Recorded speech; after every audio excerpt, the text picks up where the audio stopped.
Chapter 1: The Green Wall that stopped an army. Normandy did not look like a battlefield. In the summer of 1944, it looked peaceful: green fields, narrow lanes, and thick hedgerows stretching endlessly across the countryside. To an untrained eye, it was farmland. To Allied soldiers, it was a death trap. After the landings on June 6th, the Allied advance stalled almost immediately, not because of a lack of men, not because of a lack of tanks, but because of something no strategic map had truly prepared them for: the bocage. These were not hedges in the modern sense. They were ancient structures, earth embankments reinforced by dense roots, some over 1,000 years old. Each hedge rose 1.5 to 2 meters high, topped with thick vegetation that blocked sight lines and swallowed sound.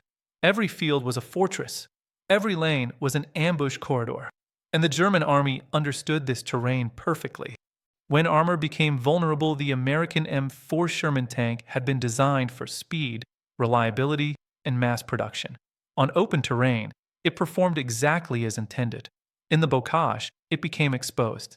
To cross a hedgerow, a Sherman had to climb it. As the tank's nose rose, its belly, its thinnest armor, was revealed. For a brief but fatal moment, the tank tilted backward, its main gun pointing uselessly at the sky.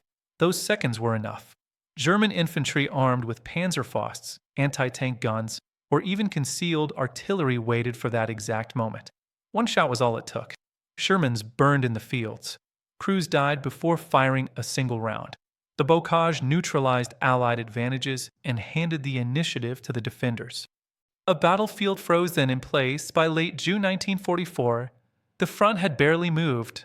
Progress was measured in meters. Casualties mounted daily. American units attacked one hedgerow at a time. Slowly, methodically, and painfully, every advance exposed them to fire from unseen positions just meters away. The Germans didn't need superiority. They had concealment, and concealment was enough. Doctrine meets reality. Allied doctrine assumed mobility warfare, tanks advancing with infantry, supported by artillery and air power. But the hedgerows broke that model apart. Air power couldn't see through the foliage. Artillery struggled to identify targets. Tanks couldn't maneuver. Infantry advanced blind. This was not maneuver warfare. It was attrition, and time was something the Allies could not afford to waste. An unsolved problem: engineers proposed explosives. Others suggested bulldozers. Some recommended specialized assault vehicles. None were practical at scale. The question remained unanswered. How do you break through a wall that turns tanks into targets? The answer would not come from a general, or an engineer, or a strategist. It would come from a sergeant.